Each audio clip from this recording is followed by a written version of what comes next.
worst writer's block ever. So, Krauser wants to throw a fighting tournament more than 10 years early when he did it in Fatal Fury 2. Remember, this is still Art of Fighting's original late 70s to turn of the decade 80s. So, we put this, let's say, 81, just about 11 to 12 years before Fatal Fury 2 takes place. Now, it's been told by better creators than myself. Krauser, in his own story, slew his father Rudolph at the age of 15 to become the new Earl of Stroheim. So he'd be taking some time to marshal his rule, deal with Geese, and now in his younger 20s to 30s is ready to take on the one who toppled his half-brother's empire. Krauser has just showed up to finish the job. Before I get any further, 2 questions. The first being asked by Anime Mafia back in part 1. Where will Terry and Andy fit into all this? With no Jeff around to adopt them, I would assume they're still out there on the streets. Why doesn't Tung adopt them? Master Tung, what are you doing here? He gave us 1 year. Why did you take 3? Can we not get personal with this? SNK has never acknowledged whether or not Tung really knows about Krauser, but I'm safe in assuming that Tung knows enough that anyone who can take a man like Geese Howard out is someone to be very wary of.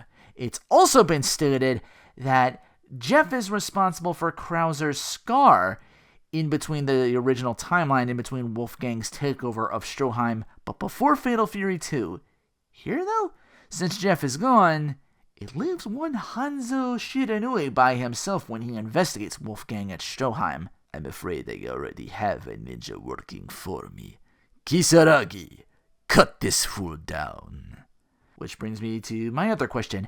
How did Geese die? Have you played Art of Fighting 2? That guy was boss rush caked in boss rush sauce in a game where everybody was practically running boss rush strategies, move reads and shit. Someone like Krauser would have to be even more powerful than that.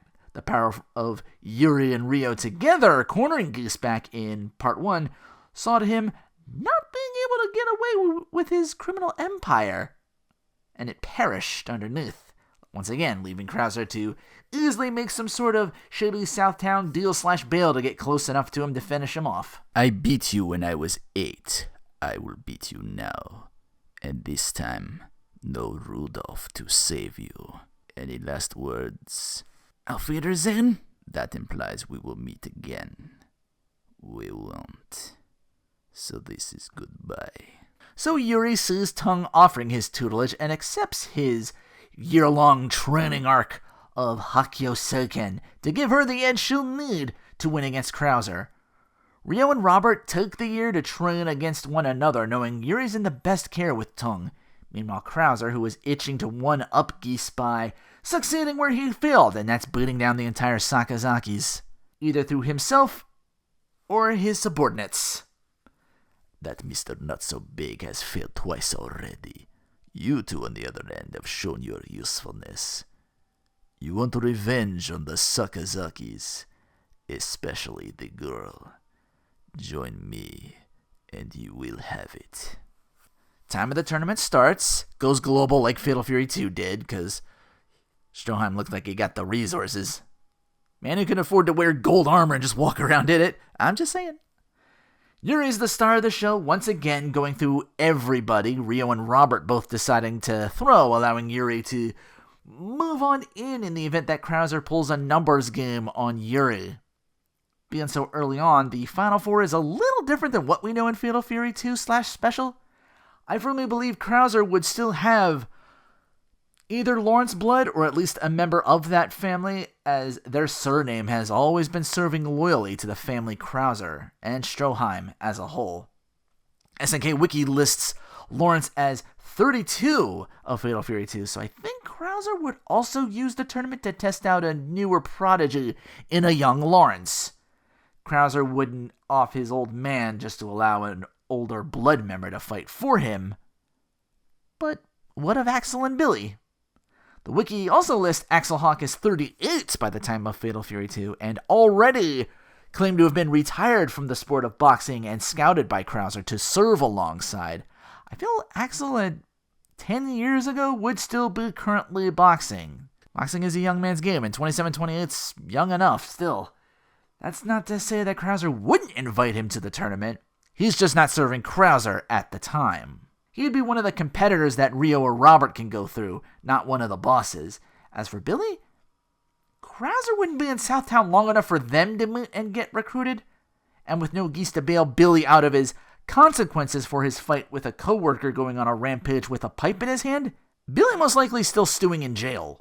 So I feel as this tournament's Final Four would end with Lawrence, then Krauser, while the former two have their competitive and vengeful desires stoked for Kyokugen Karate by placing Kasumi Todo as the first of the Final Four, followed by Eiji Kisaragi as the second spot. It's here against the most serious and revenge-fueled Kasumi that would force Yuri to reveal her hand earlier than Tung would have warned and use her new Hyakyo Seiken-style moves just to get past her, Eiji, and then Lawrence. So Krauser becomes more of an uphill fight for Yuri. Her ingenuity using Hyakyo Seiken along with Kyokugen gives her the edge she needs, but Krauser's on an entirely different level. Is this what beat Geese? Never send a princess of Southtown to battle an emperor of darkness. Kaiser Wave! Yuri! Rio takes the hit for Yuri and drops lifeless. This enrages Yuri. But rage alone can't beat Krauser.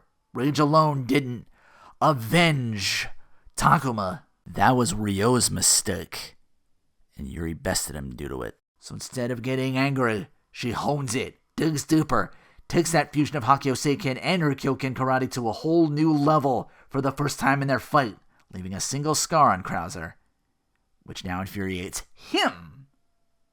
Exactly what Yuri was hoping for. She steels herself and readies her newest desperation move, Ryukyo Seiken Rankugen.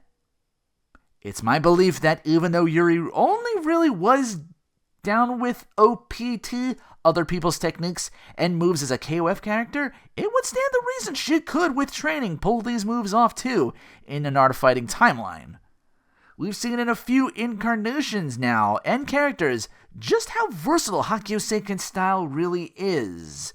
It's not a main course martial arts, it's more of a garnish or even a side dish.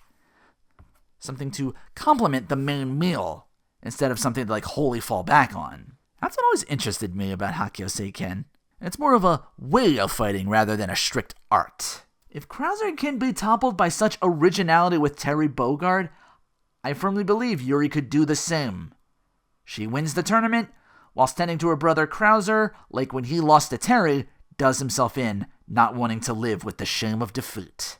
Leaving Southtown to be very quiet for a really good period of time. Giving Ryo time to heal, Yuri and Robert open the Sakazaki Garcia family orphanage/dojo to take in as many displaced kids, much like her and Rio, that either don't have parents or lost them to violence like Takuma and Jeff were, and teach them to defend themselves. They also have time to get busy. Terry and Andy do get taken in, but they're not Bogards. I've read the two aren't even blood related, so they never become true brothers in this timeline. But I'd be remiss if I didn't throw them a bone and say, well, they might get along, and just leave it at that. 25 years later, it's now 1995, and Dark Destiny would once again outstretch its icy grip, as the race for the Jin Scrolls brings an all-out turf war for control of Southtown. Mr. Big's back to being the kingpin again, but a new player stands in his way to challenge this rule. The man who's been hired to reclaim the Jin Scrolls, Ryuji Yamazaki. No Geese, no Hopper or Ripper, so Yamazaki, due to his hiring by the Jin brothers, he's gotten the scroll at Stroheim Castle via underworld connections. Big's got his own right here in Southtown. He gets the scroll lifted from Geese Howard that he would have taken from Jeff and Tongues more indirectly. So where's the third scroll? The opening of a Pow Pow cafe chain has long been on the shoulders of one Richard Meyer, who decides, build more interest. Do as the Southtowners do and hold a tournament. So I host this thing, and all I gotta do is lure out these other 2 scroll holders, Mr. Khan? I just want to see who can stand up to my new students' capoeira kicks. So Yuri, Robert, and Rio attend this tournament.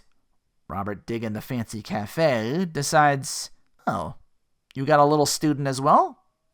Why not take on our young protege and daughter, Raquel Sakazaki? Told you they got busy. They go about even until the Sakazaki squeaks out a victory. Robert, regarding this, says both needing more training and glad that there's still that new generation, somebody out there who can hold their own and force each other to do better in their next spar. Iron toughens iron. So the Sakazakis get filled in on the gin scrolls by this Mr. Khan benefactor. You know, you remind me of me sister and I. Got me straightened out, too. Trying to do some bloody good for this old Southtown place. We thank you for your information, Mr. Khan. Rio, you deal with our old friend Mr. Big. Robert, you and Raquel stay here and keep this scroll while I go deal with the Yamazaki nut job. Be careful with that one. Not even Hong Kong Interpol could handle him. And I knew you and your exploits very well. So please, call me Billy. Mr. Big may have his connections, but he never was a match for Kyokugen Karate. Yuri gets to do what the player character does in Fatal Fury 3. Train yard fight with Yamazaki, then she deals with the Jin twins, exercises their possessed spirits through battle. They get the other scrolls for Billy to burn, and remove that threat altogether. How'd you know about these scrolls anyway, Billy? A pretty good fighter named Lawrence Blood filled me in. Now he's just cooling off while he waits for some Stroheim or Kaiser bloke to roll in or whatever he's on about. Yamazaki and Mr. Big are finished. Piece of pace for you Sakazakis, eh? By the time 2nd Southtown in Garo takes place, the Sakazakis and Garcia have representatives that fight for them, the newest kingpin in town, K&R Heinlein. Rock Howard is taken in by him, so his allegiance stems more towards his ideals and more revenge-pilled, so to speak. He doesn't get to be an end boss, Rock just wants to test his abilities. Since he never met Terry, he's more full on dad's movements with a little bit of that Southtown street edge. A tough fight ensues, but the son and daughter team now of Raquel and Takuma Sakazaki Jr. wins the 2nd Southtown tournament. Whew, didn't want to just limit it to the Krauser thing knowing I took this long to get this done. I'm a big fan of the idea that Billy would be straightened out by his sister Lillian on the side of the straight and narrow rather than being loyal to Geese, who I always felt admired and complimented Billy's cudgel skills so much, he'd use him at Geese's beck and call. Dude's an enabler. I briefly toyed with the idea that Yuri would lose and get offed by Krauser, but the more I thought about it, the more I felt that creativity and the unorthodox of Hakyo Seiken being more of a martial art complement than more homegrown and rigid styles make it, so that if Terry could win in Fatal Fury 2, Yuri could as well. Again, I apologize this took so long. I really had to think up something good for this one. Next What If should be more tongue-in-cheek. I'm not quite finished with Yuri Sakazaki yet, so stay tuned for that on the next What If? Until next time, take care and thanks for watching.